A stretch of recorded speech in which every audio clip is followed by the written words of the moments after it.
새하얀 식탁보가 깔린 레스토랑. 촛불이 은은하게 흔들리는 저녁 7시. 예순한 살의 박철수는 딸 수진의 맞은편에 앉아 있었다. 그리고 그 옆엔 처음 보는 청년이 공손한 자세로 앉아 있었다. 아버지, 소개할게요. 제 남자친구 준호예요. 수진의 목소리는 설렘으로 가득했다. 하지만 철수의 손은 미세하게 떨리고 있었다. 준호가 고개를 숙이며 인사했다. 안녕하세요, 아버님. 처음 뵙겠습니다. 저는 김준호라고 합니다. 그 순간이었다. 준호가 고개를 들어 올렸을 때 레스토랑의 따뜻한 조명이 그의 왼쪽 귀를 비췄다. 작고 까만 점 하나가 철수의 시야에 들어왔다. 철수의 심장이 멎었다. 설마 손에 들고 있던 물잔이 덜컥거렸다. 물이 출렁였다. 아버지, 괜찮으세요? 아, 아니다. 괜찮아. 하지만 괜찮지 않았다. 30년 전 그날 새벽 추운 성당 계단에 내려놓았던 갓난아기의 귀에도 똑같은 점이 있었다. 포대기에 쌓인 채 작게 울고 있던 그 아이의 마지막 모습이 지금 눈앞의 청년과 겹쳐지기 시작했다. 철수는 필사적으로 평정심을 유지하려 애썼다. 하지만 그의 이마엔 이미 식은 땀이 송글송글 맺혀 있었다. 이것이 운명의 장난인가 아니면 신의 벌인가. 30년 전 버린 아들이 정말로 딸의 남자친구로 돌아온 것인가. 어둠이 내려앉은 레스토랑 창가 자리. 거리에 네온사인 불빛이 유리창에 반사되어 일렁이는 가운데 박철수는 마치 얼음 조각처럼 굳어 있었다. 그의 시선은 딸 수진이가 아닌 그 옆에 앉은 청년에게 고정되어 있었다. 김준호, 32살. 단정한 차림의 이 청년은 수진이가 1년 넘게 만나온 그토록 자랑스럽게 이야기하던 바로 그 남자였다. 아버지, 준호 오빠는 정말 대단한 사람이에요. 수진의 목소리가 식당 안에 맑게 퍼졌다. 고아원에서 자랐는데도 혼자 힘으로 서울대를 나왔어요. 지금은 IT 회사 팀장이고요. 진짜 성실하고 착해요. 철수는 겨우 입을 열었다. 목소리가 갈라졌다. 고아원이라고? 네, 아버님. 준호가 차분하게 대답했다. 그의 목소리엔 부끄러움도 자책도 없었다. 담담했다. 저는 태어난 지 3일 만에 성당 앞에서 발견됐습니다. 1995년 9월 23일이었다고 들었습니다. 그 이후로 줄곧 소망이집 고아원에서 자랐고요. 젓가락을 쥔 철수의 손가락이 새하얗게 변했다. 1995년 9월 23일. 그날이었다. 바로 그날이었다. 철수가 포대기에 싼 갓난아기를 성당 계단에 내려놓고 도망치듯 사라진 바로 그날 새벽. 아버지, 얼굴이 왜 그래요? 수진이 걱정스러운 표정으로 물었다. 아니, 아니다. 그냥 준호 씨가 힘들게 자랐다니 마음이 아파서 그래. 거짓말이었다. 마음이 아픈 게 아니었다. 심장이 터질 것 같았다. 머릿속이 새하얗게 변했다. 30년 전의 그날이, 그 순간이 파노라마처럼 눈앞에 펼쳐졌다. 준호 씨, 그런데 부모님에 대해선 아무것도 모르나? 철수가 떨리는 목소리로 물었다. 자신도 모르게 나온 질문이었다. 준호는 잠시 침묵했다. 그리고 조용히 고개를 저었다. 아무것도 모릅니다. 고아원 원장님께서는 제가 깨끗한 포대기에 쌓여 있었고 곁에 쪽지가 하나 있었다고 하셨어요. 쪽지? 네. 부디 이 아이가 건강하게 자라기리라고만 써 있었답니다. 그게 전부였습니다. 철수의 눈가가 뜨거워졌다. 그 쪽지를 쓴 사람은 자신이었다. 떨리는 손으로 눈물로 얼룩진 채 갈겨 쓴 그 몇 글자. 그게 자신이 아들에게 남긴 전부였다. 아버님, 괜찮으세요? 얼굴색이 안 좋으신데. 준호가 걱정스럽게 물었다. 아, 아니, 괜찮네. 요즘 소화가 좀 안 돼서. 철수는 물잔을 집어들었다. 하지만 손이 너무 떨려서 물을 입에 가져가는 것조차 쉽지 않았다. 수진이 아버지의 손을 잡았다. 아빠, 오늘 컨디션이 안 좋으시면 다음에 다시 만날까요? 아니다. 괜찮아. 철수는 억지로 미소를 지었다. 하지만 그의 얼굴엔 미소가 아닌 고통이 서려 있었다. 식사가 진행되는 동안 철수는 준호를 계속 관찰했다. 손을 움직이는 모습, 웃을 때 눈가에 생기는 잔주름, 말투, 몸짓, 그 모든 것들이 낯설면서도 묘하게 익숙했다. 자신의 젊은 시절 사진 속 모습과 닮아 있었다. 하지만 단지 우연일 수도 있어. 철수는 스스로를 다독였다. 같은 날 태어난 아이가 얼마나 많은데, 같은 날 버려진 아이도 있을 수 있잖아. 귀에 점이 있는 사람도 흔하고, 하지만 마음 한편에선 확신이 점점 커져갔다. 이건 우연이 아니다. 절대 우연일 수 없다. 아버님, 준호의 목소리에 철수가 고개를 들었다. 저, 수진이를 정말 사랑합니다. 부족한 제가 수진이를 만난 건 정말 큰 행운이라고 생각합니다. 제가 비록 부모도 없이 자랐지만 수진이를 평생 행복하게 해드리겠습니다. 진심이 담긴 목소리였다. 수진이 준호의 손을 꼭 잡으며 행복한 미소를 지었다. 오빠, 그 모습을 본 철수의 가슴이 무너져 내렸다. 만약 정말로 준호가 내 아들이라면, 그렇다면 지금 저 둘은 오빠와 여동생이 된다. 사랑하는 사이가 아니라 피를 나눈 남매가 되는 것이다. 철수는 자리에서 벌떡 일어났다. 미안하다. 화장실 좀. 그는 비틀거리며 화장실로 향했다. 차가운 세면대에 손을 짚고 선 철수는 거울 속 자신의 얼굴을 바라봤다. 핏기 하나 없는 창백한 얼굴, 떨리는 입술, 공포로 가득 찬 눈빛. 이럴 수가 없어. 그는 주먹으로 세면대를 내리쳤다. 30년 전 가난과 절망 속에서 저지른 끔찍한 선택이 이제야 자신을 찾아온 것이다. 그것도 가장 잔인한 방식으로. 화장실 문 밖에선 딸의 웃음소리가 희미하게 들려왔다. 행복한 웃음, 순수한 웃음. 저 아이의 행복을 내가 빼앗아야 하나. 철수는 천천히 고개를 들었다. 거울 속에 비친 자신의 눈엔 눈물이 가득 고여 있었다. 신이시여, 이게 내가 받아야 할 벌입니까? 그의 속삭임이 차가운 화장실 벽에 부딪혀 메아리 쳤다. 운명은 때로 너무나 잔인했다. 30년이라는 세월을 뛰어넘어 철수가 저지른 죄는 이제 가장 사랑하는 딸의 인생을 위협하고 있었다. 그리고 철수는 알았다. 이것은 시작에 불과하다는 것을, 더 긴 고통과 선택의 시간이 자신을 기다리고 있다는 것을.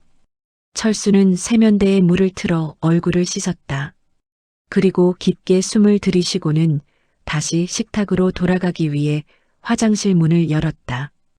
행복한 두 사람이 기다리는 그곳으로, 아직 아무것도 모르는 순수한 두 사람에게로. 철수의 발걸음은 천근만근 무거웠다.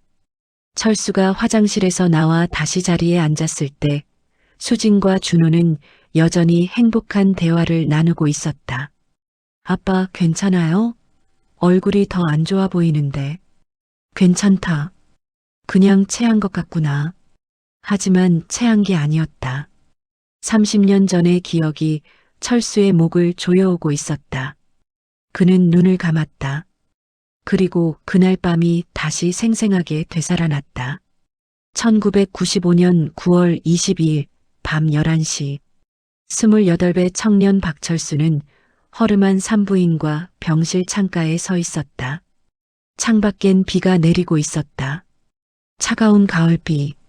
병실 침대 위에는 아내 명숙이 누워 있었다. 그녀는 방금 전 아들을 낳았다. 하지만 그녀의 얼굴엔 기쁨이 아닌 절망이 서려 있었다. 여보, 우리 어떡하지? 명숙의 목소리가 떨렸다. 철수는 대답할 수 없었다. 그의 주머니엔 단돈 5만 원이 전부였다. 병원비조차 낼 수 없는 상황이었다. 원장님이 그러시는데 출산비가 80만 원이래요. 그리고 제가 산후조리를 해야 하는데. 알고 있어. 철수는 주먹을 불끈 쥐었다. 6개월 전 그가 시작한 작은 음식점은 완전히 망했다.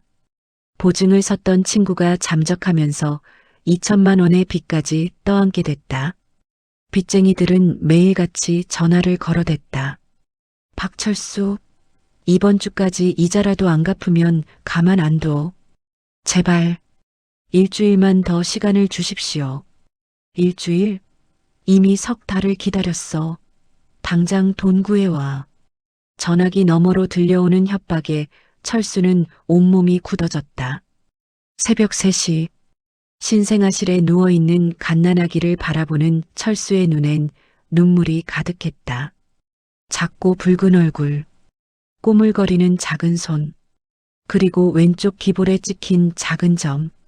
미안하다. 아빠가 미안하다. 간호사가 다가왔다. 아버님, 아기 건강해요. 3.2kg. 아주 튼튼하게 태어났어요. 감사합니다. 하지만 감사하다는 말을 하면서도 철수의 마음속엔 끔찍한 생각이 자라나고 있었다. 이 아이를 키울 수 없어. 지금 내 상황으론 이 아이를 굶겨 죽일 수밖에 없어. 병실로 돌아온 철수에게 명숙이 물었다. 여보, 아기 봤어요? 응. 어때요? 우리 아들. 철수는 고개를 돌렸다. 눈물을 보일 수 없었다. 명수가. 미안해. 왜요? 왜 미안해요? 명숙이 남편의 손을 잡았다. 그녀의 손은 차가웠다. 내가 무능해서 너랑 아이를 이렇게밖에 못 지켜줘서. 무슨 소리예요? 당신 잘못이 아니에요. 우리 다시 일어서면 돼요. 아기랑 셋이서 힘을 합치면. 하지만 철수는 알고 있었다. 다시 일어서는 건 불가능했다. 빚쟁이들은 내일 당장이라도 집에 들이닥칠 것이다. 그리고 그들은 아무것도 남기지 않을 것이다. 명수가. 응? 아기 이름 지어야 하는데. 아, 맞아요. 당신이 지어줘요. 철수는 한참을 망설이다 입을 열었다. 준호. 김준호. 준호? 좋네요. 준수할 준에 호걸호? 아니, 준비할 준에 부를 호. 준비해서 부르라. 언젠가 다시 이 아이를 찾겠다는 스스로에게 하는 약속이었다. 하지만 그건 거짓말이었다. 철수는 이미 결심하고 있었다. 다음 날 새벽 4시, 철수는 신생아실에서 아기를 안았다. 어머, 아버님, 벌써 퇴원이세요? 당직 간호사가 물었다. 네. 집에 급한 일이 있어서요. 비용은 나중에 치르겠습니다. 아니, 그러시면 안 되는데요. 하지만 철수는 이미 아기를 안고 병원을 빠져나가고 있었다. 차가운 새벽 공기가 얼굴을 때렸다. 빗방울이 떨어지기 시작했다. 철수는 미리 준비해온 포대기로 아기를 꽁꽁 감쌌다. 그리고 주머니에서 작은 쪽지를 꺼냈다. 떨리는 손으로 쓴 몇 글자. 부디 이 아이가 건강하게 자라길. 철수는 쪽지를 포대기 안에 넣었다. 미안하다. 정말 미안하다, 준호야. 그의 눈물이 아기의 얼굴에 떨어졌다. 아기는 작게 울음을 터뜨렸다. 으앙. 쉿. 울지 마. 제발 울지 마. 철수는 아기를 달래며 걷기 시작했다. 목적지는 성당이었다. 집에서 20분 거리에 있는 성 요셉 성당. 새벽 4시 30분. 성당 앞 계단에 도착한 철수는 주변을 둘러봤다. 아무도 없었다. 그는 천천히 계단 위에 아기를 내려놓았다. 여기선 분명 누군가 너를 발견할 거야. 그리고 좋은 집에 입양될 거야. 아빠보다 훨씬 나은 사람들이 너를 키워줄 거야. 아기는 여전히 울고 있었다. 으앙, 으앙. 철수는 마지막으로 아기의 얼굴을 내려다봤다. 왼쪽 귓볼 작은 점. 그 점을 손가락으로 살짝 만졌다. 이 점을 보면 아빠가 너를 기억할 수 있을 거야. 언젠가 다시 만나자. 하지만 그것도 거짓말이었다. 철수는 다신 이 아이를 찾지 않을 것이다. 찾을 수도 없을 것이다. 안녕, 준호야. 철수는 몸을 돌렸다. 그리고 걷기 시작했다. 뒤돌아보지 않았다. 뒤돌아보면 마음이 약해질 것 같았다. 아기의 울음소리가 점점 멀어졌다. 으앙, 으앙. 철수는 빗속을 걸었다. 계속 걸었다. 눈물과 빗물이 뒤섞여 얼굴을 타고 흘러내렸다. 미안해, 미안해, 미안해. 그는 멈추지 않았다. 뒤돌아보지 않았다. 그렇게 철수는 자신의 아들을 버렸다. 아버지, 아버지. 수진의 목소리에 철수가 정신을 차렸다. 아, 미안. 무슨 말이었지? 준호 오빠가 아버지께 여쭤봤어요. 혹시 이번 주말에 저희 집에 놀러 오실 수 있냐고요. 철수는 준호를 바라봤다. 30년 전 그날 새벽 성당 계단에 두고 온 아기가 지금 눈앞에 앉아 있는 건 아닐까? 그 생각이 머리를 떠나지 않았다.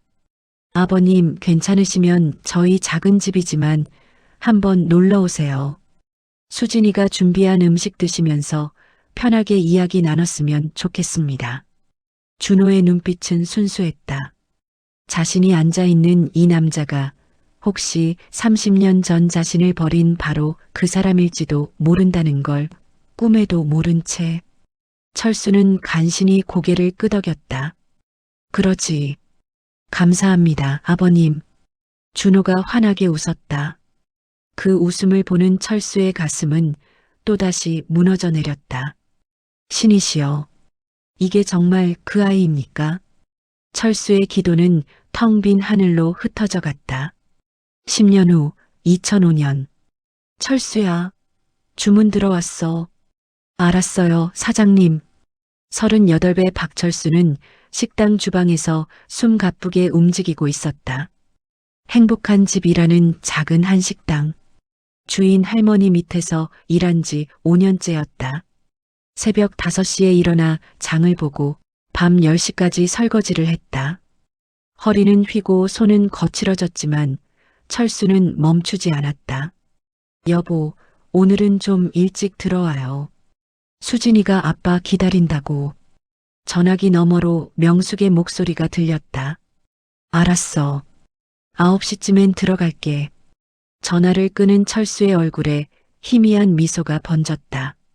수진이 10년 전 그 끔찍한 일이 있은 후 1년 만에 태어난 딸이었다. 1996년 12월. 여보, 임신했어요. 명숙의 말에 철수는 얼어붙었다. 뭐라고? 아기가 생겼어요. 우리 다시 부모가 되는 거예요. 명숙의 눈엔 기쁨과 두려움이 동시에 서려 있었다. 철수는 아무 말도 할 수 없었다. 1년 전 버린 아들의 얼굴이 떠올랐다. 성당 계단에 두고 온 그 작은 생명이. 여보, 괜찮죠? 이번엔 우리가 잘 키울 수 있죠? 명숙의 떨리는 목소리. 철수는 그녀를 꼭 안았다. 그럼 이번엔 내가 반드시 지킬게. 약속해. 그것은 명숙에게 하는 약속이자 버린 아들에게 하는 속죄의 다짐이었다. 철수는 미친 듯이 일했다. 새벽 시장일, 낮엔 식당 주방 보조, 밤엔 대리운전. 하루에 4시간도 채 자지 못했다. 하지만 포기하지 않았다. 철수 씨, 너무 무리하는 거 아니에요?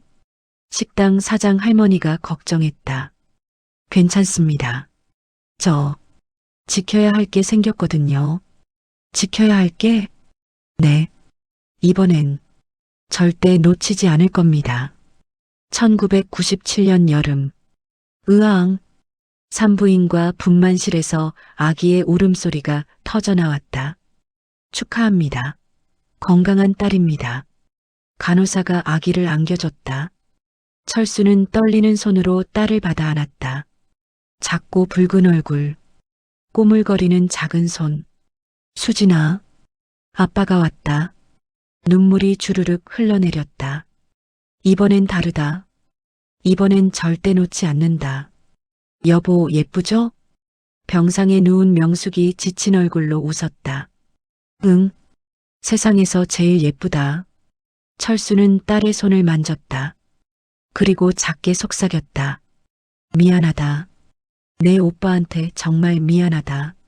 하지만 너만큼은 아빠가 꼭 지킬게. 2000년대 중반. 철수의 노력은 결실을 맺기 시작했다. 식당 사장 할머니가 은퇴하면서 가게를 철수에게 넘겨준 것이다. 철수 씨, 이 가게 당신한테 맡길게요. 당신만큼 성실한 사람 본 적 없어요. 사장님, 감사합니다. 대신 조건이 있어요. 가게 이름은 그대로 행복한 집으로 유지하세요. 그리고 이곳에서 당신 가족이 정말 행복하게 사세요. 꼭 그러겠습니다. 철수는 식당을 인수했다. 그리고 조금씩, 아주 조금씩 빚을 갚아나가기 시작했다. 아빠, 오늘 학교에서 칭찬받았어. 8살 수진이가 종종 걸음으로 달려왔다. 그래, 우리 딸이 뭘 칭찬받았는데? 그림 대회에서 1등 했어. 짜잔. 수진이는 상장을 펼쳐 보였다. 그림 속엔 행복하게 웃는 3명의 가족이 그려져 있었다. 아빠, 엄마, 그리고 수진이. 와, 우리 딸 정말 잘 그렸네. 근데 아빠, 응? 우리 가족은 왜 셋이야? 다른 친구들은 오빠나 언니도 있던데. 철수의 미소가 굳었다. 그게 아빠도 엄마도 외동이야? 그래서 나도 외동인 거야? 응, 그렇단다. 거짓말이었다. 철수에게는 아들이 있었다. 어딘가에서 아직 살아있을 그 아들이. 아빠, 괜찮아? 갑자기 표정이 어두워졌어. 아니야. 괜찮아. 수진아. 철수는 딸을 꼭 안았다. 아빠가 수진이를 세상에서 제일 사랑한다. 알지? 응. 나도 아빠 제일 사랑해. 하지만 안고 있는 딸의 뒤로 철수의 눈엔 죄책감이 가득했다. 그날 밤, 여보, 아직도 그 생각해요? 명숙이 조용히 물었다. 무슨 생각? 그 아이 말이에요. 10년 전에 우리가 버린. 철수는 대답하지 않았다. 명숙은 한숨을 쉬었다. 당신이 매일 밤 꿈에서 보는 거 나도 알아요. 잠꼬대로 미안하다, 준호야라고 하는 것도 들었어요. 당신 탓이 아니에요. 우리 정말 어쩔 수 없었잖아요. 그때는 알아. 하지만 그게 위로가 되지 않아. 철수는 천장을 바라봤다. 그 아이가 지금 어디서 뭘 하고 있을까? 건강하게 자라고 있을까? 좋은 사람들한테 입양됐을까? 틀림없이 잘 자라고 있을 거예요. 그랬으면 좋겠어. 정말로. 하지만 철수는 알고 있었다. 이건 단지 희망일 뿐이라는 것을. 실제로 그 아이가 어떻게 살고 있는지 자신은 영원히 알 수 없을 것이라는 것을. 2015년. 사장님, 된장찌개 3인분이요. 네, 금방 나갑니다. 48배 철수는 이제 제법 번창한 식당을 운영하고 있었다. 직원도 셋이나 생겼고 단골 손님들로 항상 붐볐다. 사장님, 여기 음식 정말 맛있어요. 감사합니다. 저녁 시간 손님들이 빠져나간 후 철수는 혼자 식당에 앉아 소주 한 잔을 따랐다. 20년이 지났네. 20년 전 그날 성당 계단에 아기를 두고 온 날. 준호야, 너 지금 20살이구나. 철수는 소주잔을 들어 올렸다. 대학생이 됐을까? 아니면 군대 갔을까? 혹시 좋은 사람 만나서 연애도 하고 있을까? 상상만 할 뿐이었다. 아들의 진짜 모습은 영원히 알 수 없는 것이었다. 철수는 소주를 단숨에 들이켰다. 쓰디쓴 맛이 목을 타고 내려갔다. 미안하다. 아빠가 정말 미안하다. 그의 사과는 텅 빈 식당에 메아리 쳤다. 2024년. 아빠, 나 오늘 남자친구 생겼어. 32살이 된 수진이가 전화로 외쳤다. 뭐? 남자친구? 61살의 철수는 깜짝 놀랐다. 응, 정말 좋은 사람이야. 나중에 소개시켜 줄게. 그래, 좋은 사람이면 됐다. 하지만 철수의 가슴 한편엔 묘한 불안감이 스쳤다. 설마, 아니겠지. 그는 고개를 저었다. 30년 가까이 지났다. 그 아이를 다시 만날 가능성은 제로에 가까웠다. 그 친구 이름이 뭔데? 김준호. 나랑 동갑이야. 그 순간 철수의 심장이 멎었다. 뭐라고? 김준호라고. 왜? 이름이 어때? 아니, 좋은 이름이네. 전화를 끄는 철수는 주저앉았다. 손이 떨렸다. 설마. 하지만 김준호라는 이름은 흔했다. 흔한 이름이었다. 단지 우연일 뿐이라고 철수는 스스로를 다독였다. 하지만 가슴속 불안은 점점 커져만 갔다. 그리고 한 달 후, 수진이가 남자친구를 소개하겠다는 날, 철수의 가장 큰 두려움이 현실이 되는 순간이 찾아왔다. 아버님, 다시 한번 정식으로 인사드립니다. 김준호입니다. 준호는 정중하게 허리를 숙였다. 철수는 떨리는 손으로 물잔을 들었다. 2박 3일 동안 한숨도 제대로 못 잤다. 앉게, 편하게 앉아. 감사합니다. 수진이가 준호의 손을 꼭 잡으며 말했다. 아빠, 우리 오빠 정말 대단한 사람이에요. 혼자 힘으로 서울대 컴퓨터공학과 나왔어요. 서울대를. 철수의 목소리가 갈라졌다. 네, 아버님. 고아원에서 자라면서 공부밖에 할 게 없었습니다. 그래서 장학금 받으면서 학교 다녔습니다. 준호의 말투는 담담했다. 자랑도 비굴함도 없었다. 철수는 그 모습에서 묘하게 자신의 젊은 시절을 봤다. 악착같이 살아남으려 했던 그때의 자신을. 고생 많았겠구나. 아닙니다. 저를 키워주신 고아원 선생님들께 감사할 따름입니다. 아빠, 그리고요. 수진이가 설레는 목소리로 말했다. 우리 결혼하려고요. 철수의 손에서 포크가 떨어졌다. 뭐라고? 결혼이요. 준호 오빠랑 저 결혼하고 싶어요. 명숙이 놀란 표정으로 물었다. 수진아, 너무 갑작스러운 거 아니니? 사귄 지 겨우 2달밖에 안 됐잖아. 엄마, 2달이면 충분해요. 저 이 사람 말고는 없어요. 수진의 눈빛은 확고했다. 준호가 조심스럽게 입을 열었다. 아버님, 어머님, 저도 알고 있습니다. 제가 수진이에게 부족한 사람이라는 거요. 부모도 없고 재산도 없고 가문도 없습니다. 준호 씨, 하지만 저에겐 수진이를 평생 사랑하고 지킬 마음이 있습니다. 그것만큼은 그 누구에게도 지지 않습니다. 진심이 담긴 목소리였다. 수진이 눈물을 글썽이며 준호의 손을 꼭 잡았다. 오빠. 철수는 그 모습을 바라봤다. 사랑하는 두 사람. 하지만 만약 준호가 정말로 자신의 아들이라면 저 둘은 남매가 되는 것이다. 아버님, 괜찮으십니까? 안색이 안 좋으신데. 준호가 걱정스럽게 물었다. 아니야. 괜찮아. 철수는 억지로 미소를 지었다. 준호 씨, 그런데 혹시 자네 부모님에 대해 아는 게 전혀 없나? 네. 아무것도 모릅니다. 발견된 곳이 어디라고 했지? 성 요셉 성당입니다. 1995년 9월 23일 새벽에 발견됐다고 들었습니다. 철수의 심장이 쿵 내려앉았다. 날짜도 맞다. 장소도 맞다. 그날 비가 왔나? 네. 아니, 그러니까 그날 날씨가 어땠는지 혹시 들었나 해서. 아, 고아원 원장님께서 그러시더군요. 그날 새벽에 비가 내렸다고. 그래서 저를 발견한 신부님께서 깜짝 놀랐다고 하셨습니다. 조금만 늦었어도 제가 비를 맞을 뻔했다고. 철수는 눈을 감았다. 맞다.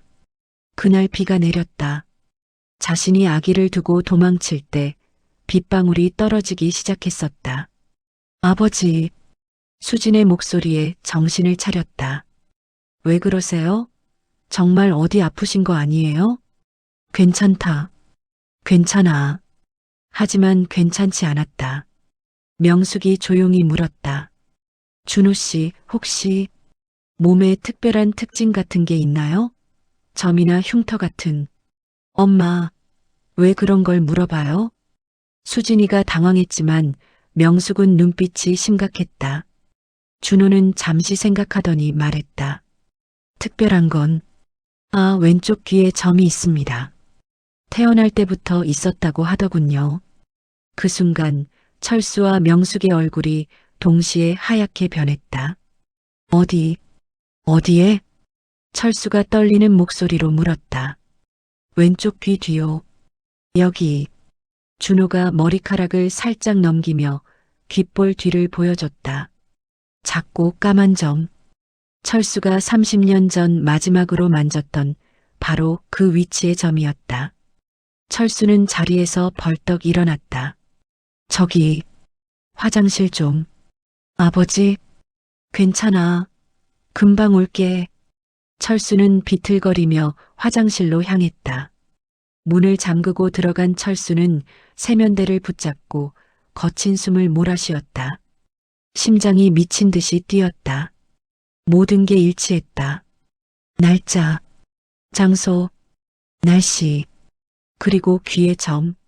아니야. 아닐 수도 있어. 우연일 수도.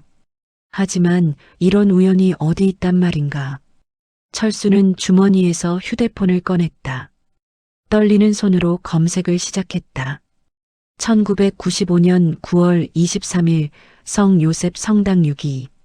검색 결과가 떴다.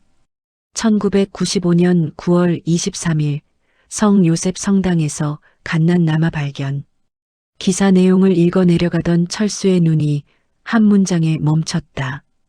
발견 당시 아기는 깨끗한 포대기에 쌓여 있었으며 부디 이 아이가 건강하게 자라기리라는 쪽지가 함께 있었다.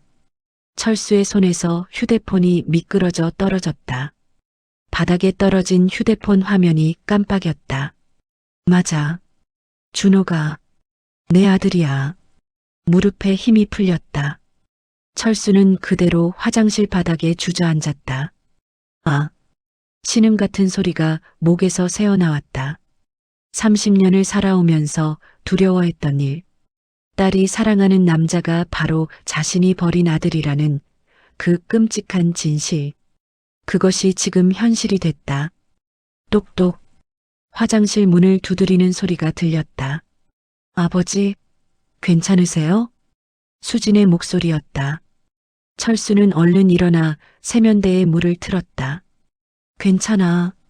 금방 나간다. 정말요? 얼굴이 너무 안 좋으신데. 병원 가봐야 하는 거 아니에요? 아니야. 그냥 체한 것 같아. 걱정 마. 거울 속 자신의 얼굴을 봤다. 핏기 하나 없는 창백한 얼굴. 충혈된 눈. 떨리는 입술. 어떡하지? 어떡해. 철수는 찬물로 얼굴을 씻었다. 하지만 떨림은 멈추지 않았다.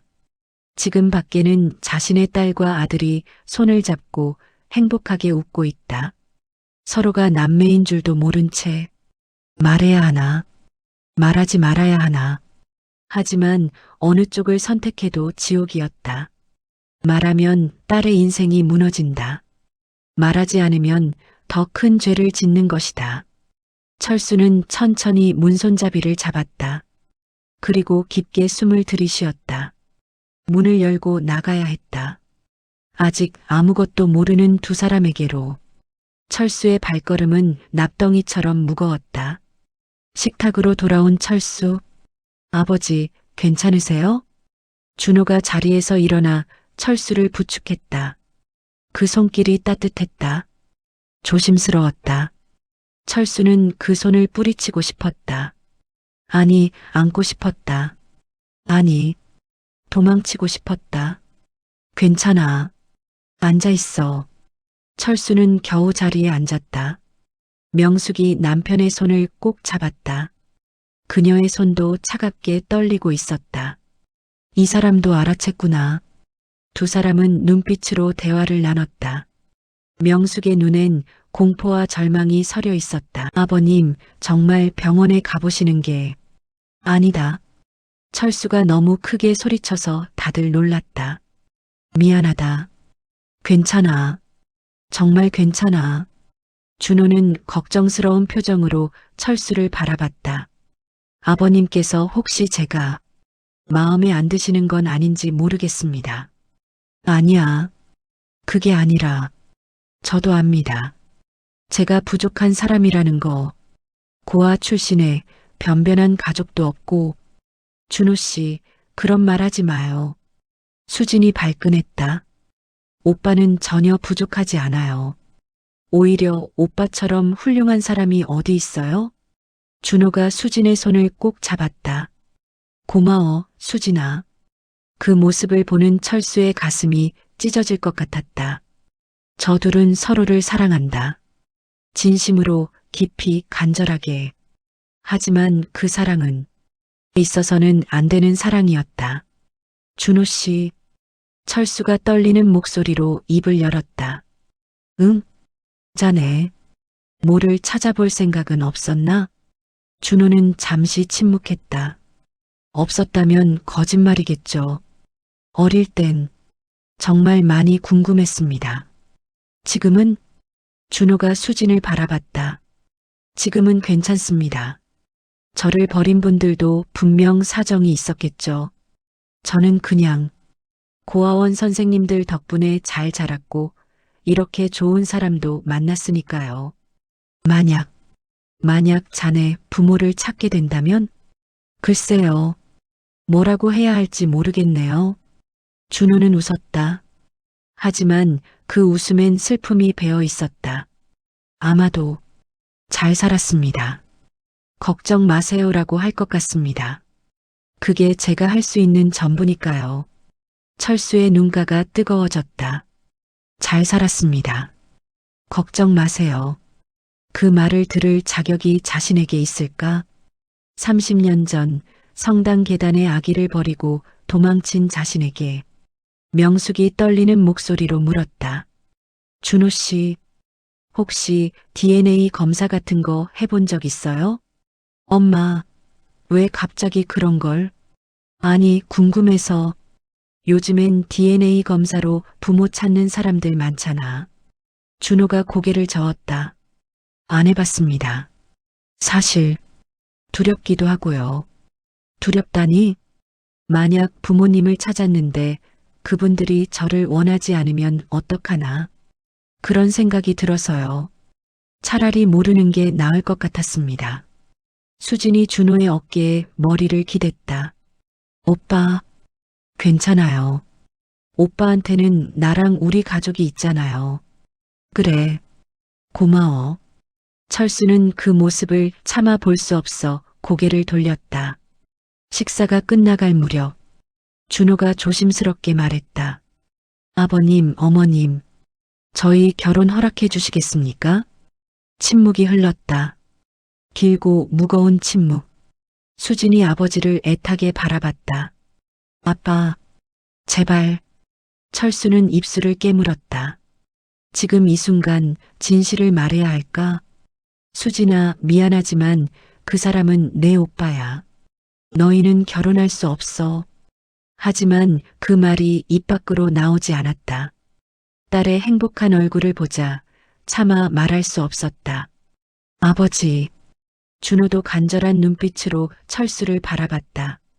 그 눈빛 속에는 30년 동안 부모의 사랑을 받지 못한 아이의 외로움이 서려 있었다. 저 부모도 없고 내세울 것도 없지만 수진이는 제가 평생 목숨 걸고 지키겠습니다. 제발 허락해 주십시오. 철수는 눈을 감았다. 그날 밤 집으로 돌아왔다. 여보, 명숙이 소파에 주저앉으며 울기 시작했다. 어떡해? 정말 어떡해? 철수도 무릎을 꿇고 앉았다. 확실한 건 아니야. 아직 확실하잖아요. 날짜도 장소도 점까지 모든 게 일치한다고요. 그래도 DNA 검사를 해봐야. 검사를 어떻게 해요? 준호 씨한테 뭐라고 해요? 혹시 당신이 내 아들인지 검사 좀 해보자고요? 명숙의 목소리가 떨렸다. 만약 정말 그 아이가 맞다면 우리 수진이는 알아. 알고 있어. 철수는 머리를 감싸쥐었다. 내가 30년 전에 저지른 죄가 이렇게 돌아온 거야. 당신 탓이 아니에요. 우리 정말 어쩔 수 없었잖아요. 어쩔 수 없었다고? 그게 변명이 돼?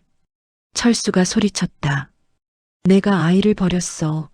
내 손으로 직접 그 죄를 어떻게 갚는단 말이야. 방 안에 정적이 흘렀다. 명숙이 떨리는 목소리로 물었다. 우리 어떡하죠? 모르겠어. 정말 모르겠어. 다음 날 아침 철수는 밤새 한숨도 못 잤다. 침대에 누워 천장만 바라봤다. 머릿속에선 계속 같은 생각이 맴돌았다. 확인해야 해. 확실하게. 그는 침대에서 일어나 노트북을 켰다. DNA 검사 방법을 검색했다. 모발, 타액, 혈액 등으로 가능. 정확도 99.9%. 결과는 5일에서 7일소요. 철수는 깊게 한숨을 쉬었다. 어떻게 준호의 DNA를 얻지? 그때 휴대폰이 울렸다. 수진이었다.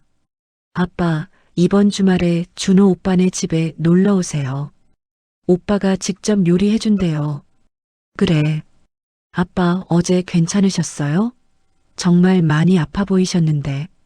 괜찮아. 걱정 마. 아빠, 응? 오빠 정말 좋은 사람이에요. 제발 마음에 들어 하세요. 수진의 목소리가 애절했다. 철수는 눈을 감았다. 알았다. 수진아. 전화를 끊은 철수는 고개를 떨구었다. 이번 주말 그때 확인해야겠어. 준호의 집에 가서 어떻게든 DNA 샘플을 구해야 했다. 그리고 검사를 받아야 했다. 설령 그 결과가 자신이 가장 두려워하는 진실이라 할지라도 철수는 떨리는 손으로 얼굴을 감쌌다. 신이시여, 제발 아니길. 하지만 그의 기도는 이미 늦은 것 같았다. 모든 증거가 한 가지 끔찍한 진실을 가리키고 있었다. 준호는 바로 30년 전 자신이 버린 아들이라는 것을. 주말 준호의 집. 아버님, 어서 오세요. 준호가 현관문을 열며 환하게 웃었다. 작지만 깔끔한 원룸. 책꽂이엔 컴퓨터 관련 서적들이 빼곡했다. 어머, 집이 정말 깨끗하네요. 명숙이 둘러보며 말했다. 혼자 살다 보니 정리정돈이 습관이 됐습니다. 수진이 주방으로 달려가며 말했다. 오빠, 내가 도와줄게. 괜찮아. 손님들은 앉아 계셔. 철수는 거실 소파에 앉아 주변을 살폈다. 어디선가 DNA 샘플을. 머리카락이라도. 그의 눈이 화장실 방향으로 향했다. 아버님, 커피 드릴까요? 아니, 물만 주게. 준호가 물을 따라주며 물었다. 아버님, 요즘 많이 힘드신 것 같은데. 혹시 쟤 때문인가요? 아니야. 전혀 아니야. 저, 정말 수진이를 사랑합니다. 그리고 아버님, 어머님도 제 부모님처럼 모시고 싶습니다. 준호의 눈빛은 진심으로 가득했다. 철수는 그 눈을 차마 마주 볼 수 없었다. 내 부모님처럼. 이 청년은 모르고 있었다. 자신이 지금 진짜 아버지 앞에 앉아 있다는 것을. 준호 씨, 자네 고아원 생활은 어땠나? 힘들었죠.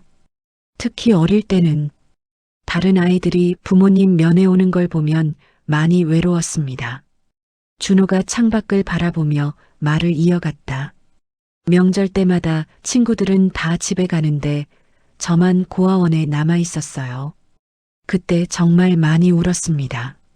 하지만 이제는 괜찮습니다. 오히려 그 시간들이 저를 강하게 만들었으니까요. 철수의 손이 떨렸다. 저 외로움의 시간들을 만든 사람이 바로 자신이었다. 화장실 좀 쓸게. 철수가 자리에서 일어났다. 네, 저쪽입니다. 화장실에 들어간 철수는 재빨리 주변을 살폈다. 세면대 위에 칫솔, 휴지통 안에 머리카락.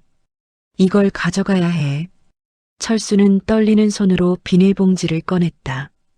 휴지통에서 준호의 머리카락 몇 가닥을 조심스럽게 집어넣었다. 그리고 칫솔도. 안 돼. 칫솔은 너무 노골적이야. 철수는 머리카락만 챙겨 주머니에 넣었다. 거울 속 자신의 모습을 봤다. 비열한 얼굴, 도둑질하는 아버지의 얼굴. 내가 뭘 하고 있는 거야? 짜잔, 제가 직접 만든 김치찌개입니다. 준호가 자랑스럽게 냄비를 식탁에 올렸다. 와, 맛있겠다. 수진이 눈을 반짝였다. 준호 씨, 요리도 하나요? 명숙이 놀라며 물었다. 고아원에서 배웠습니다. 선생님들이 다들 바쁘셔서 우리끼리 돌아가며 밥을 해 먹었거든요. 고생 많았구나. 명숙의 목소리가 떨렸다. 철수는 김치찌개를 한 숟가락 떴다. 맛있었다. 정말 맛있었다. 맛있니, 아빠? 응, 맛있구나. 오빠 요리 솜씨 대단하죠? 수진이가 자랑스럽게 말했다. 철수는 숟가락을 놓았다. 목이 메었다. 이 음식을 만든 사람이 자신의 아들이라니. 30년 동안 한 번도 밥을 해주지 못한 아들이. 아버님, 괜찮으세요? 준호가 걱정스럽게 물었다. 아, 응. 그냥 감동받아서. 감동이요? 이렇게 정성스럽게 음식을 만들어준 사람이 처음이라서. 거짓말이었다. 정말로 감동받은 건 맞지만 그 이유는 달랐다. 준호가 웃었다. 제가 수진이 아버님이 되면 자주 해드릴게요. 아버님 좋아하시는 음식 다 배워서요. 준호 씨, 철수의 눈가가 뜨거워졌다. 저, 화장실 좀. 또다시 화장실로 도망친 철수는 변기 뚜껑을 닫고 앉았다. 주머니 속 비닐봉지를 만졌다. 준호의 머리카락이 들어있는. 월요일에 검사를 맡기자. 그리고 확인하자. 하지만 확인한 후엔 어떻게 할 것인가. 그날 밤, 여보, 당신 오늘 뭐 가져왔죠? 명숙이 조용히 물었다. 철수는 주머니에서 비닐봉지를 꺼냈다. 머리카락? DNA 검사하려고요? 응. 월요일에 병원 가볼 거야. 명숙은 한숨을 쉬었다. 만약 정말 그 아이라면 수진이한테 말해야겠지. 그럼 수진이는 무너질 거야. 사랑하는 남자가 오빠라는 걸 알게 되니까. 두 사람은 침묵했다. 긴, 무거운 침묵. 여보, 응? 혹시 말하지 않으면 안 될까요? 명숙의 목소리가 떨렸다. 뭐, 그냥 모르는 척 결혼시키는 거예요. 아무도 모르잖아요. 준호도 수진이도. 당신, 지금 무슨 소리를. 철수가 소리쳤다. 남매끼리 결혼하라고? 그게 말이 돼? 하지만 수진이가, 우리 딸이. 명숙이 울기 시작했다. 저 애가 얼마나 행복해 하는데요. 평생 저런 표정 처음 봤어요. 저걸 어떻게 빼앗아요. 철수도 눈물이 났다. 나도 알아. 나도 안다고. 철수는 30년 만에 성당을 찾았다. 성 요셉 성당. 준호를 버렸던 바로 그곳. 계단을 올라가며 그날 밤이 떠올랐다. 비 내리던 새벽. 울고 있던 아기. 떨리던 자신의 손. 신부님. 고해소에 들어간 철수는 떨리는 목소리로 말했다. 저 30년 전에 큰 죄를 지었습니다. 말씀하십시오, 자녀여. 제 아들을 버렸습니다. 갓난아기를 성당 앞에 버리고 도망쳤습니다. 그런데 그 아이가 제 딸의 남자친구로 나타났습니다. 제 딸과 결혼하려 합니다. 신부는 긴 침묵 끝에 입을 열었다. 그것이 확실합니까? 아직은 아닙니다. 하지만 모든 게 일치합니다. DNA 검사는 이번 주에 할 겁니다. 만약 그 결과가 당신이 두려워하는 대로라면 철수는 눈을 감았다. 모르겠습니다. 정말 모르겠습니다. 자녀여. 신부의 목소리가 엄숙했다. 진실은 언제나 밝혀져야 합니다. 비록 그것이 고통스럽다 할지라도. 하지만 제 딸의 인생이 거짓 위에 세운 행복은 진짜 행복이 아닙니다. 언젠가 무너지게 되어 있습니다. 철수는 고개를 떨구었다. 제가 어떻게 해야 합니까? 기도하십시오. 그리고 용기를 내십시오. 30년 전 저지른 잘못을 바로잡을 용기를. 월요일 아침 DNA 검사센터. 검사 신청하려고 하는데요. 철수는 떨리는 목소리로 말했다. 친자 확인 검사신가요? 네. 그렇습니다. 본인의 샘플과 비교 상의 샘플이 필요합니다. 철수는 주머니에서 비닐봉지를 꺼냈다. 이게 비교 대상의 머리카락입니다. 알겠습니다. 그럼 고객님 구강 샘플 채취하겠습니다. 면봉으로 입안을 닦는 동안 철수는 눈을 감았다. 이제 일주일 후면 알게 되겠지. 준호가 정말로 자신의 아들인지, 그리고 딸의 인생을 어떻게 해야 할지. 검사 결과는 5-7일 후에 나옵니다. 전화나 이메일로 알려드릴까요? 전화로 주세요. 철수는 센터를 나왔다. 하늘이 무겁게 내려앉은 것 같았다. 일주일 후면. 그때 휴대폰이 울렸다. 수진이었다. 아빠, 나 오늘 준호 오빠랑 예식장 알아보러 가요. 혹시 시간 되시면 같이 가실래요? 철수는 입술을 깨물었다. 아빠, 안 되세요? 아니다. 시간 있다. 같이 가자. 와, 감사해요, 아빠. 전화를 끄는 철수는 하늘을 올려다봤다. 신이시여, 제발. 하지만 기도의 끝을 맺을 수 없었다. 무엇을 빌어야 할지 알 수 없었다. 그날 오후, 아빠, 이 예식장 어때요? 정원이 정말 예쁘죠? 수진이가 환하게 웃으며 말했다. 철수는 힘없이 고개를 끄덕였다. 예식장 직원이 설명했다. 이쪽은 5월에 특히 인기가 많습니다. 벚꽃이 만개해서 정말 아름답거든요. 우와, 준호 오빠, 우리 5월에 결혼하면 어때? 좋아. 수진이가 원하는 대로 하자. 준호가 수진의 손을 꼭 잡았다. 철수는 그 모습을 보며 가슴이 찢어지는 것 같았다. 5월. 그때까지 이 비밀을 숨길 수 있을까? 아버님, 괜찮으세요? 얼굴이 또 안 좋으신데. 준호가 걱정스럽게 다가왔다. 아니다. 괜찮아.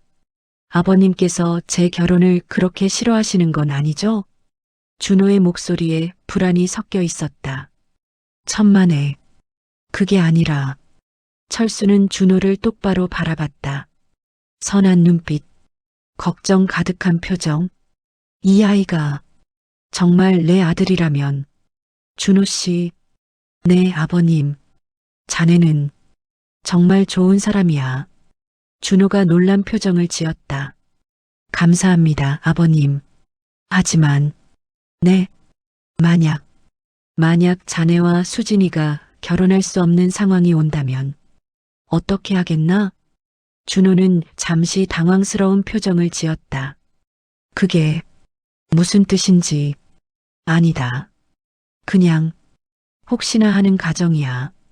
철수는 고개를 돌렸다. 준호는 잠시 생각하더니 조용히 대답했다. 그런 일은 없을 거라 믿습니다. 하지만 만약 정말로 그런 일이 생긴다면 그럼 저는 수진이를 포기하지 않을 겁니다. 무슨 일이 있어도. 그 말에 철수의 가슴이 철렁 내려앉았다. 5일 후 목요일 오후 철수는 휴대폰을 붙들고 하루 종일 앉아 있었다. 검사 결과가 나올 시간이었다. 여보, 좀 쉬어요. 이러다 쓰러지겠어요. 명숙이 걱정스럽게 말했다. 괜찮아. 나 괜찮아. 하지만 괜찮지 않았다. 손은 떨리고 심장은 미친 듯이 뛰었다. 제발 아니길. 그때 휴대폰이 울렸다. 발신자 DNA 검사센터. 철수는 휴대폰을 떨어뜨릴 뻔했다. 여보, 전화 왔어요. 명숙도 숨을 죽였다. 철수는 떨리는 손으로 전화를 받았다. 여보세요. 고객님, DNA 검사센터입니다. 박철수 고객님 맞으시죠? 네, 맞습니다. 검사 결과가 나왔습니다. 철수는 눈을 감았다. 명숙이 남편의 손을 꼭 잡았다. 말씀해 주세요. 검사 결과. 시간이 멈춘 것 같았다. 친자 관계가 아닌 것으로 확인됐습니다. 네. 철수는 자신의 귀를 의심했다. 친자 관계가 아니라는 말씀입니다. 유전자 일치율이 0%입니다. 그게 정말입니까? 네. 확실합니다. 혹시 재검사를 원하시면. 아니요. 괜찮습니다. 감사합니다. 철수는 전화를 끊었다. 그리고 명숙을 바라봤다. 여보, 아니래요. 준호가 우리 아들이 아니래요. 명숙이 그 자리에서 주저앉으며 울음을 터뜨렸다. 아, 감사합니다. 정말 감사합니다. 철수도 눈물이 쏟아졌다. 안도의 눈물, 기쁨의 눈물. 아니었어. 정말로 아니었어. 하지만 잠시 후 철수는 이상한 점을 깨달았다. 잠깐. 그럼 같은 날, 같은 장소에서 발견된 다른 아이가 있다는 건가? 명숙도 고개를 들었다. 맞아요. 귀 뒤점도 같은 위치에 있고, 이건 우연치고는. 고아원에 연락해봐야겠어. 철수는 즉시 인터넷으로 소망이 집 고아원을 검색했다. 그리고 전화를 걸었다. 여보세요. 소망이 집 고아원입니다. 안녕하세요. 혹시 1995년 9월 23일에 입소한 아이에 대해 여쭤보고 싶은데요. 1995년 9월 23일이요? 네. 성 요셉 성당에서 발견된 남자 아기요. 잠시만요. 기록을 확인해 보겠습니다. 잠시 후 직원의 목소리가 들렸다. 아, 그날이요. 사실 그날은 특별한 날이었어요. 특별하다니요? 그날 새벽 성 요셉 성당에서 남자 아기 2명이 발견됐거든요. 철수의 심장이 멎었다.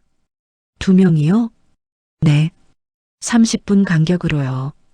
첫 번째 아기는 새벽 4시 30분경, 두 번째 아기는 5시경에 발견됐대요. 그럼 그 두 아이는 한 명은 김준호 다른 한 명은 이민재라고 이름 지어졌어요. 둘 다 저희 고아원에서 자랐습니다. 철수는 숨이 막혔다. 이민재, 그 아이는 지금 어디 있습니까? 이민재는 3년 전에 교통사고로 세상을 떠났습니다. 정말 안타까운 일이었어요. 25의 나이에. 전화를 끊은 철수는 그 자리에 주저앉았다. 여보, 무슨 일이에요? 명숙이 다급하게 물었다. 그날 2명의 아기가 버려졌대요. 2명? 준호 말고 이민재라는 아이가 또 있었대요. 30분 간격으로. 그럼 우리 아들은 이민재, 그 아이였을 거예요. 그런데 그 아이는 3년 전에 죽었대요. 명숙이 입을 막았다. 아, 두 사람은 한참을 말없이 앉아 있었다. 준호는 아들이 아니었다. 하지만 진짜 아들은 이미 이 세상에 없었다. 여보, 명숙이 떨리는 목소리로 말했다. 우리 아들, 우리가 버린 그 아이는 행복했을까요? 모르겠어. 정말 모르겠어. 철수는 얼굴을 감쌌다. 하지만 이제 용서를 구할 기회조차 없어졌어. 그날 밤 철수는 혼자 성당을 찾았다. 이민재, 자신이 버린 아들의 이름. 민재야. 철수는 성당 제단 앞에 무릎을 꿇었다. 아빠가 정말 미안하다. 내가 어떻게 살았는지, 행복했는지, 외롭지는 않았는지 아무것도 몰라서 미안하다. 눈물이 쏟아졌다. 제발, 제발 행복했기를. 좋은 사람들 만나서 사랑받으며 살았기를. 하지만 그것은 이제 영원히 알 수 없는 것이었다. 철수는 한참을 울었다. 30년 동안 묵혀뒀던 죄책감과 후회가 모두 쏟아져 나왔다. 다음 날 아침, 아빠, 준호 오빠 결혼 허락해 주시는 거죠? 수진이가 밝게 웃으며 물었다. 철수는 딸을 바라봤다. 그리고 깊게 한숨을 쉬고는 고개를 끄덕였다. 그래, 결혼해라. 정말요? 아빠. 수진이가 철수를 껴안았다. 감사해요. 사랑해요, 아빠. 철수는 딸을 꼭 안았다. 민재야, 내 동생은 아빠가 꼭 행복하게 해줄게. 그것이 죽은 아들에게 할 수 있는 유일한 속죄였다. 3개월 후 결혼식 날. 5월의 따뜻한 햇살이 예식장 정원을 비추고 있었다. 벚꽃이 만개한 아치 아래 흰 드레스를 입은 수진이가 서 있었다. 아빠, 제가 예쁘죠? 그럼 세상에서 제일 예쁘다. 철수는 딸의 손을 꼭 잡았다. 아빠 오세요? 아니다. 그냥 감동해서. 사실은 민재 생각을 하고 있었다. 민재야, 너도 이렇게 결혼했을까? 좋은 사람 만나서 행복했을까? 아빠, 이제 들어가요. 수진이가 철수의 팔짱을 꼈다. 음악이 흐르기 시작했다. 철수는 딸과 함께 천천히 걸었다. 버질로드 끝에는 준호가 서 있었다. 감동으로 눈물 글썽이는 준호의 모습. 준호 씨, 당신도 부모 없이 자랐지만 이렇게 훌륭하게 자랐군요. 철수는 준호에게서 민재의 모습을 봤다. 민재도 준호 씨처럼 좋은 사람이었을까? 제단 앞에 도착했다. 목사가 물었다. 신부의 아버지, 이 결혼을 허락하십니까? 철수는 수진의 손을 준호에게 건넸다. 허락합니다. 부디 우리 딸을 평생 행복하게 해주십시오. 약속드립니다, 아버님. 준호가 고개를 숙였다. 그 순간 철수는 준호에게 조용히 속삭였다. 준호 씨, 고맙습니다. 네, 당신 같은 사람이 우리 사위가 되어서 정말 고맙습니다. 준호의 눈에 눈물이 고였다. 아버님, 저야말로 감사합니다. 가족을 갖게 해주셔서 축하합니다. 새색시 정말 아름답네요. 하객들의 축하 인사가 이어졌다. 철수는 구석자리에 앉아 그 모습을 바라봤다. 행복하게 웃는 수진과 준호. 수진아, 내 오빠 목까지 행복해라. 명숙이 다가와 앉았다. 여보, 뭐 생각해요? 민재 생각. 그 아이가 결혼은 했을까? 아이는 낳았을까? 행복했을까? 명숙이 남편의 손을 잡았다. 우리 알아봐요. 뭘? 민재가 어떻게 살았는지 고아원에 연락해서 기록이라도 찾아봐요. 철수는 고개를 끄덕였다. 그래야겠어. 그래야 마음이라도 편할 것 같아. 일주일 후 소망이집 고아원. 어서 오십시오. 전화 주신 분이시죠? 고아원 원장이 철수 부부를 맞았다. 네. 이민재라는 아이에 대해 알고 싶어서요. 민재 이야기를 들으러 오신 분은 처음이네요. 혹시 친척분이신가요? 철수는 잠시 망설이다 고개를 저었다. 아니, 그냥 그 아이와 인연이 있어서요. 원장은 오래된 앨범을 꺼냈다. 민재는 정말 좋은 아이였어요. 사진 속의 민재, 밝게 웃는 얼굴, 왼쪽 귀에 점, 철수의 손이 떨렸다. 내 아들이구나. 민재는 공부도 잘하고 친구들도 잘 챙기고 특히 노래를 정말 좋아했어요. 원장이 앨범을 넘기며 말했다. 여기 보세요. 고아원 합창단에서 항상 선창을 맡았죠. 사진 속 민재는 무대에서 노래하고 있었다. 그리고 이건 민재가 대학 합격했을 때. 대학을, 네. 장학금 받고 음악대학에 갔어요. 성악 전공으로요. 철수의 눈에서 눈물이 흘렀다. 잘 살았구나. 넌 잘 살았어. 민재는 사고 전까지 초등학교 음악 선생님이었어요. 원장이 계속 말했다. 아이들을 정말 사랑했죠.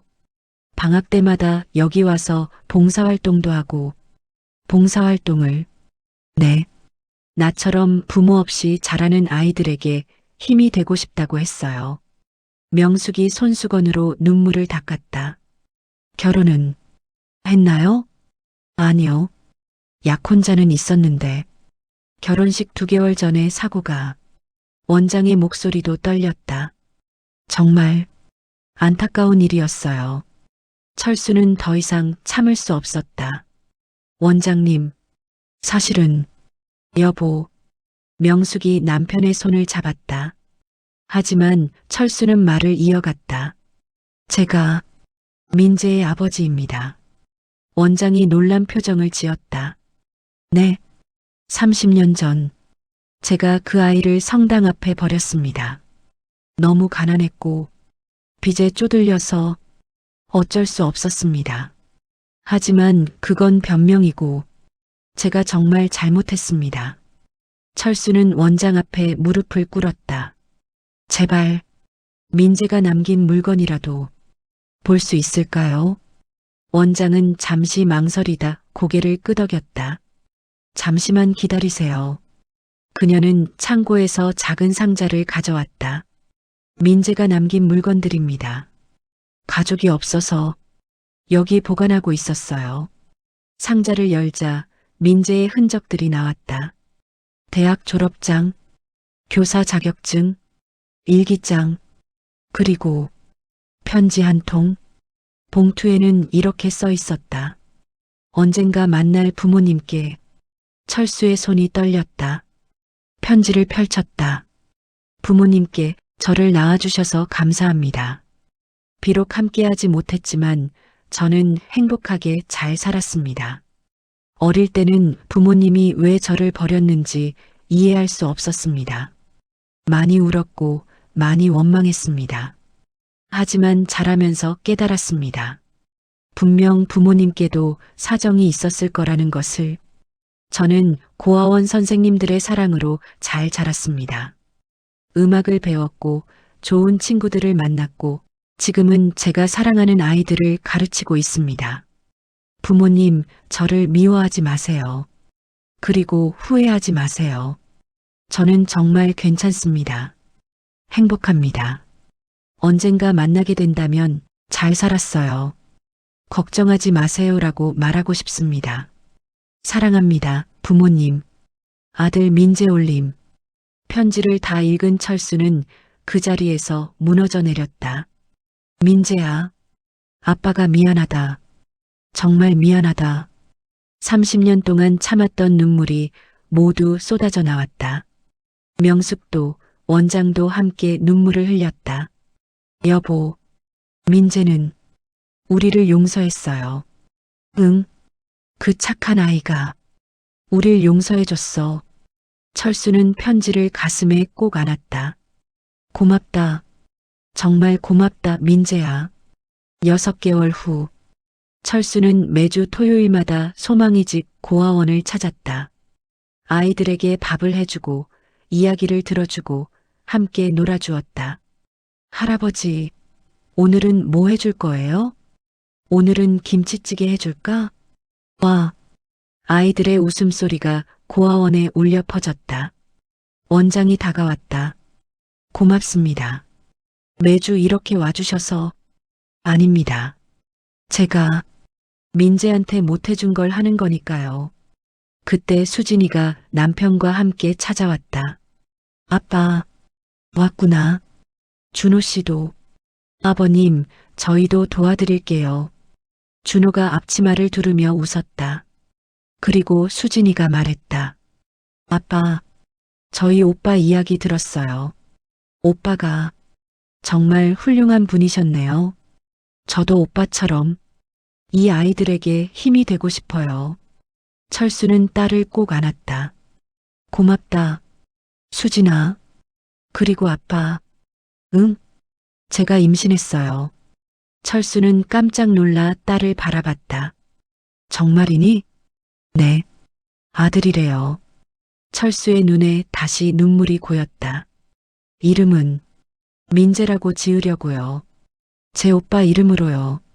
수진아, 오빠가 살아계셨다면 정말 좋은 삼촌이 됐을 텐데. 철수는 하늘을 올려다봤다.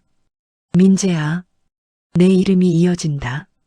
내 조카가 내 이름을 물려받는단다. 여러분, 제 이야기 들어주셔서 감사합니다. 30년 전 저는 제 아들을 버렸습니다. 그리고 그 죄책감은 평생 저를 따라다녔죠. 운명의 장난으로 딸의 남자친구가 제 아들이 아닐까 두려워했습니다. 다행히 아니었지만 진짜 아들은 이미 세상을 떠난 후였습니다. 하지만 민재는 저를 용서했습니다.